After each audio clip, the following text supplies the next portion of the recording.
안녕하세요. 한밤중 혼자 자는 남편을 옆에 두고 초집중을 해서 적어보는 사연이네요. 저는 30대 중반의 여자예요. 친정 부모님은 모두 다 돌아가신 지 오래되었고 세상에 피부치라고는 남매인 오빠 하나밖에 없는 사람이랍니다. 그마저도 하나뿐인 오빠가 사업을 한다며 베트남으로 4년 전 이민을 가서 살림을 차리고 살게 되며 영영 같은 땅 아래에서는 얼굴을 자주 보며 살 수가 없게 되었고요. 그래서 한국에는 피부치 연고가 아무도 없는 처지랍니다. 천만 다행히도 떨어져 살긴 하지만 여전히 우애가 좋고 안부를 물으며 살고 있는 남매여서 오빠는 저를 참 살뜰히도 챙겨줬어요. 부모님이 돌아가시면서 남긴 재산을 오빠에게 다 맡겨놨더니 어린 나이부터 사업을 잘 일으켜서는 그중 상당수의 재산을 저에게 도로 돌려주기도 했고요. 그리고는 자신의 사업을 더 키우겠다며 베트남으로 가긴 했으나 가서도 늘 여동생의 혼수자를 알아보면서 살뜰하게 돌봐주려 했던 하나뿐인 오빠였습니다. 어떻게든 부모 없이 혼자 살고 있는 제가 무시당하지 않고 귀한 대접 받으면서 시집을 가길 원했던 오빠는 제가 30이 넘어가면서부터는 눈에 불을 켜고 저의 신랑감을 찾아다니곤 했어요. 자기 주변에 괜찮다는 사람들도 막 소개시켜줬고 그러다 진짜로 제가 연애를 하게 되면 옆에서 거의 친부모님 마냥 얼쩡거리면서 제 연애에 참견을 하곤 했죠. 남자친구가 잘 챙겨주긴 하는지 귀하게 대접을 해주는지를 물어보면 말입니다. 몇 번 오빠의 도움으로 저도 좋은 사람들을 만났었고 또 헤어짐이 있었지만 어쨌든 연애 경험은 참 많았어요. 아쉬울 것이 없게 말이죠. 결혼까지 꼭 갔으면 싶은데 매번 헤어진다면서 타박을 하던 오빠는 계속해서 또 주변에 있는 좋은 남자들을 소개받고 받아서 제게 소개를 시켜줬는데요. 그러다 만난 사람이 바로 지금의 제 남편이었습니다. 저희 오빠가 대학을 졸업하지 않은 채 바로 군대를 다녀와 사업을 시작한 바람에 제대로 된 학연이라 일컬을 사람이 별로 없었는데요. 오빠의 유일한 명문대 친구를 한 군대 동기분의 소개로 저희 남편을 건너 소개를 시켜주더라고요. 어떻게든 좋은 사람을 만나라면서 오빠의 적극적인 알선으로 남편을 만나게 된 것이었습니다. 그리고 그 결과는 보다시피 저희 부부가 결혼을 하게 되면서 성공적으로 끝이 났고요. 여동생이 결혼해서 잘 살게 되었다며 오빠도 조금은 더 후련하게 한국에서의 미련을 버리고 이민을 가버렸고 오빠에게 듬직하게 보이는 남편이 생겨나서 저 또한 기분이 좋았습니다. 피부치 연고는 없더라도 내 신랑이 생기게 되어 참 기쁘고 반가웠죠. 그런 남편의 가족들인 시댁 식구들이랑도 이제는 새로운 가족이 되어서 한국에서 보다 북적거리며 행복하게 잘 살 수 있을 줄 알았어요. 결혼의 끝은 늘 해피엔딩이었던 동화 속 공주들처럼 저 또한 결혼만 하면 행복한 인생은 따놓은 것인 줄로만 알았죠. 그러나 생각보다 결혼 생활이 그리 녹록지 못했습니다. 저희 남편에게는 누나가 하나 있어요. 형님은 이제 딱 40이신데 제 나이에 결혼을 하셨다가 이혼을 하고서 지금은 시댁에서 시부모님과 함께 셋이서 살고 계셨죠. 전 남편과의 사이에서 아들 하나가 있었으나 이혼을 하면서 양육권을 뺏긴 바람에 현재 형님의 아이는 전 남편이 키우고 있는 상황이고 또 재혼을 생각하는 새로운 여자를 만나고 있다는 것까지는 형님을 통해서 들었습니다. 그 이상은 저도 남편도 잘 알지를 못하고 눈치가 보여서 물어보지도 못했지만 형님이 가끔 술을 먹으면 남편한테 돈을 좀 빌려달라고 전화를 하며 전 남편에 대해서 하소연을 하는 바람에 저도 일부에 대해서는 엿들어 알고 있었어요. 처음 결혼을 하고서는 무작정 새벽에도 전화가 와 자는 사람들을 깨우는 형님의 무례함이 정말 싫었습니다. 술을 마시지 않는 맨정신일 때도 다소 차갑고 냉정해 보인다는 인상을 여러 번 받긴 했었는데 술만 마시면 자기 팔자를 한스럽다고 남동생한테 내려놓으며 전화를 하니 저로서는 불편한 점이 한둘이 아니었죠. 자기는 이혼해서 부모 밑에서 쪼그려 살고 있는데 너는 남편을 잘 만나 독립에 잘 살고 있는 게 아니꼽다는 말까지 하면서 제게 술주정을 한 적도 있었어요.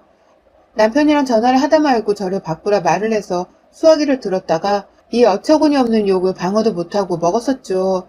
다행히 남편이 후딱 전화를 끊고서는 시부모님께 연락을 드려 형님 좀 빨리 재우라고 독촉을 한 바람에 상황이 잘 넘어가긴 했지만 저로서는 형님을 보는 게 불편할 수밖에 없었습니다. 친정과도 같은 가족 사이를 시댁 식구들과 만들고 싶었는데 형님이 자꾸 술주정을 부리며 신혼부부의 달콤한 잠을 방해하니 거리를 둬야겠다는 생각이 당연히 들 수밖에요. 이 사실을 혹여나 싶어 베트남에 있던 오빠한테도 전혀 말을 하지 않았고요. 남편도 저희 오빠 눈치가 보이고 미안했는지 절대로 자기 누나의 치부가 자기 친구들이나 저희 오빠 귀에 들어가지 않도록 입단속을 단단히 하더라고요. 그런 모습을 보며 살짝 내가 생각보다 별로인 집안에 시집을 왔구나 싶어서 실망스럽긴 했지만 그래도 결혼 자체를 후회하진 않았어요. 남편과의 신혼생활이 즐거웠고 또 형님의 술주정만 빼면 시댁과의 관계도 엉망진창이진 않았으니까요. 부모 없는 나를 받아주신 게 어디냐며 오히려 조용히 남편하고서나 잘 살고자 했어요. 그런데 그냥 이대로 조용히 잘 살면 될 텐데 뜬금없이 시아버지가 경기도 외곽에 단독주택 하나를 짓기 시작하면서 저의 결혼생활은 바닥으로 내리치기 시작했어요. 오래전부터 온 가족이 함께 모여 사는 것이 꿈이었다면서 시아버지가 무작정 은퇴하고 자금 모아 지으신 그 주택으로 저희 부부까지 합가를 하라며 부르신 겁니다. 솔직히 저는 마음이 반반이었어요. 시부모님은 그래도 저하고 잘 지내는 사이였고 시아버지는 특히 저를 하나뿐인 며느리라며 정말로 예뻐라 해주셨거든요. 부모가 없어 더 마음이 쓰인다면서 평상시 시어머니보다도 제게 연락을 하셔서는 안부도 자주 물어주시고 또 용돈도 자주 보내주셨고요. 그런데 제가 무작정 합가가 싫다면서 거부를 한다면 시댁과의 관계는 걷잡을 수 없이 멀어질 것만 같았습니다. 이런 상황에서는 며느리인 제가 조금은 숙일 줄도 알아야 한다면서 아주 잠깐이라도 살아보고 출퇴근을 핑계대면서 다시 본가를 하라고 조언을 해주는 친구의 말에 저도 결국 수긍하게 되었죠. 한번 살아보고 다시 결정을 해보자며 남편이랑도 둘이서 얘기를 해봤고 최대한 마음에 부담이 없는 선에서 합가를 하게 되었습니다. 저희 부부는 아직 아이가 없었어요.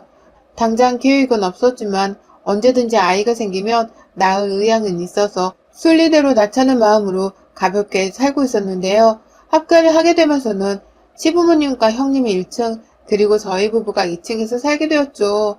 나름 구역에 나눠져 있어서 완전히 매 순간 얼굴을 마주보며 살아야 하는 불편함은 없었습니다. 그리고 저희 부부를 포함해서 형님까지도 모두가 회사를 출퇴근하고 있는 사람들이었기 때문에 퇴근을 하고 나서야 집에서 저녁밥을 먹으며 얼굴을 볼 수 있는 정도였어요.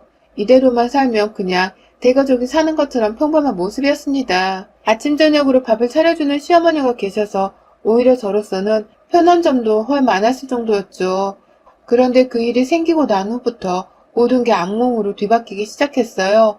정확히 합가를 해서 사게 된 지 4달 만에 벌어진 일이었습니다. 밤에 온 집안에 불이 꺼졌고 저희 부부도 2층 방에서 눈을 감았어요.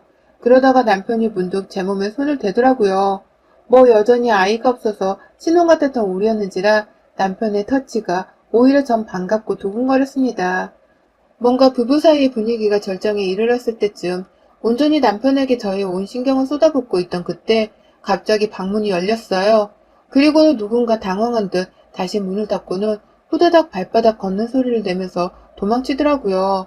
놀라 자빠질 뻔한 저는 침대 위에서 남편을 밀쳐대다 결국 남편이 침대 아래로 떨어졌고 저희 두 사람은 어둠 속에서 정신을 차리느라 잠시 혼이 빠졌다가 겨우 방 불을 켜고 주변을 살폈습니다. 1층으로 내려가 보니 방마다 문이 아주 곱게 닫혀있더라고요. 혹여나 도둑이라도 들어온 건가 싶어서 남편이 골프채 하나를 빼들고는 집안 구석구석을 살폈지만 결국 아무도 나오질 않았어요. 혹 방 안에 들어가 있는 시댁 식구들 중 누군가가 우리 방에 들어오려고 한 게 아니냐며 의심의 말을 해보기도 했지만 남편은 그럴 리가 없다면서 자기 가족들을 절대로 믿으려고만 했죠. 남편이 그렇게까지 완강하니 저도 별다른 말은 없이 너무 찝찝해 라는 걱정만 반복하다가 결국 그날 저희 부부는 잠자리 한 번을 제대로 가지지 못한 채 기분이 요상한 상태로 잠이 들었습니다. 하지만 이런 일은 그 후로도 여러 번이나 일어났어요. 방문을 직접적으로 열고 들어오는 소리는 못 들었지만 새벽에 잠시 화장실을 가려고 일어나 보니 우리 방문이 활짝 열려있는 것을 본 적이 서너 번 있었고요.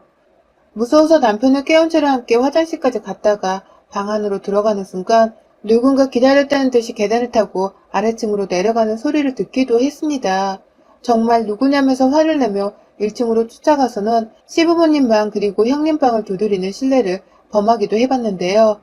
그러면 귀신같이 모두는 잠이 들었다가 막 깬 사람이 마냥 부시시한 채 눈을 겨우 뜨며 문을 열고 나왔죠.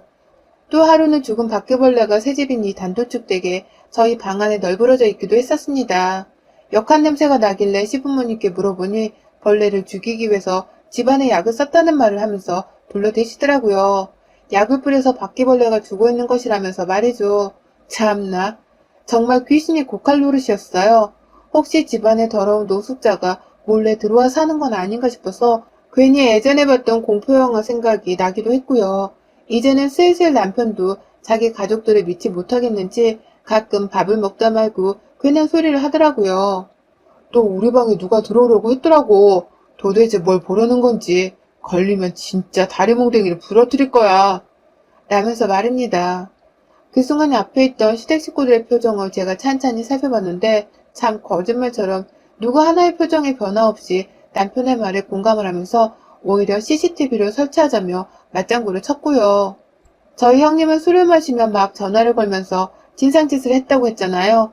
희한하게 합가를 하고 나서는 술을 잘 마시지도 않고 또 술을 마셨다 하더라도 저희 부부한테 전화를 하면서 잠을 깨우지 않더라고요. 왜 갑자기 술을 마시지 않는 건가 싶기도 했고 설마 술을 마시면서 우리 부부의 잠자리를 방해하는 대신 직접 방으로 몰래 쳐들어와서 잠자리를 방해하려 한 건 아닌가 싶기도 했어요. 그래서 의심을 해보려 했는데 오히려 형님은 저희 부부를 더욱 걱정하면서 혹시라도 귀신 들린 걸 수도 있고 사람 일은 모르는 거니 부치라도 해봐. 라며 오만 방법을 강구해 소개시켜 주셨어요. 새집인데 알고 보니 터가 안 좋은 것일 수도 있다며 자신은 시어머니랑 같이 무당이라도 찾아보겠다고까지 신경을 써주셨죠. 합가해서 같이 살며 그리 친해진 것도 아니었고 오히려 볼일 있을 때에만 서로 용건을 말하는 사무적인 관계였는데 저의 불편함에 그렇게까지 신경을 써주시는 게 고마울 지경이었습니다. 그래서 자연스레 형님은 저의 용의선상에서 배제가 되었어요. 하지만 뜬금없이 옆에 있던 시아버지가 의심스러워지기 시작했죠. 혹여나 성에 관심이 많아서 아들 부부의 잠자리라도 구경을 하려고 한 게 아닌가 싶은 마음에 괜히 친하게 지내던 시아버지가 불편해졌고 저희 부부의 말에 시큰둥하며 오히려 옆에 있는 시어머니와 형님의 눈치를 보는 시아버지의 표정을 본 순간 기분이 확 불쾌했어요. 그날부터 저희 부부는 방문을 걸어 잠그는 수고로움까지 더하며 저희 부부만의 안전과 프라이버시를 지키기 위해 최선을 다했어요. 출퇴근을 하고 나서도 괜히 시아버지가 보기 껄끄러워서 인사도 하는 동 마는 동 했고 밥을 먹어야 하는데 시아버지가 먼저 앉아 계시면 최대한 아버님이 식사를 다 마치실 때까지 방 안에서 버티고 있다 나와서는 황급히 밥을 먹곤 했습니다. 제가 이렇게까지 시아버지를 경계하니 남편도 점점 자기 아버지가 바로 새벽마다 문을 따고 방 안에 들어오려던 그 범인인가 싶었는지 저를 따라서 행동을 하더라고요. 졸지에 멀쩡히 다보가던 단독주택 안 식구들이 서로의 얼굴을 경계하고 피하며 살기 시작했죠. 그러다 불과 한 달 전 정말 믿기 힘든 사건이 일어났어요. 한동안 집안에서는 아무 일도 일어나지 않았어요. 그리고 동시에 형님께 남자친구가 생겼다며 온 식구들이 형님의 새 남자로 관심이 쏠려있는 때였죠. 벌써부터 결혼 얘기가 나오는 걸 보니 진지한 관계인 듯 보였고 그렇게 한동안은 저희 부부의 침실 문을 열고 누군가 들어오려는 행동이 목격되지 않았는데요. 그날 제가 속이 너무 불편해서 새벽에 잠깐 잠이 깼는데 방 안의 냄새가 너무 불쾌하게 나더라고요. 이게 무슨 냄새인가 싶어서 옆에 있는 남편을 깨우지는 않은 채 일단 침대에서 일어났습니다. 화장실부터 가려고 조용히 침대에서 나오는데 그때 방문 밖에서 웬 쥐새끼 소리가 들려왔어요. 속닥속닥 누군가의 말소리였어요. 시아버지 목소리같이 들렸더라면 제가 남자라며 어떻게든 겁이 나 남편을 깨웠을 텐데 그 목소리는 분명 여자의 목소리였습니다. 뜬금없게도 저희 부부의 용선상에서 배제되었던 형님과 시어머니의 목소리 말이죠. 1층에 사시는 분들이 이 꼭두 새벽에 2층까지 친히 올라와서는 도대체 무슨 말들을 나누고 있는 건가 싶었습니다. 바로 불안한 예감이 들어버려 저 또한 까치발을 세우고는 거의 기어다니다시피 방문 주변을 향해 갔죠. 두 사람의 얘기를 귀담아 듣기 위해서 말입니다. 그런데요, 저는 정말 그 자리에서 귀신에 씌인 듯한 공포심을 느끼고는 소름이 끼쳐 온몸에 닭살이 돋아버리고 말았습니다. 글쎄 형님이 자기 오줌을 받아다가 그걸 분무기 안에 넣어놓고는 저희 방 방향으로 뿌려대고 계셨던 겁니다. 분명 자기 전에 꼭 문을 걸어 잠궜는데 낮 동안 누가 문을 따기라도 한 건지 여분의 열쇠로 저희 방문을 열었더라고요. 그 과정에서 퍼지는 형님의 오줌 냄새가 역했던 건 문제도 아니었습니다. 그 짓을 하면서 두 사람이 나누고 있는 대화가 가장 큰 문제이자 공포였어요. 이번에도 선생님 말씀이 다 맞을 거야. 뿌려놓기만 하면 우리 집 애기운이 모두 다 여기로 들러붙는데잖아.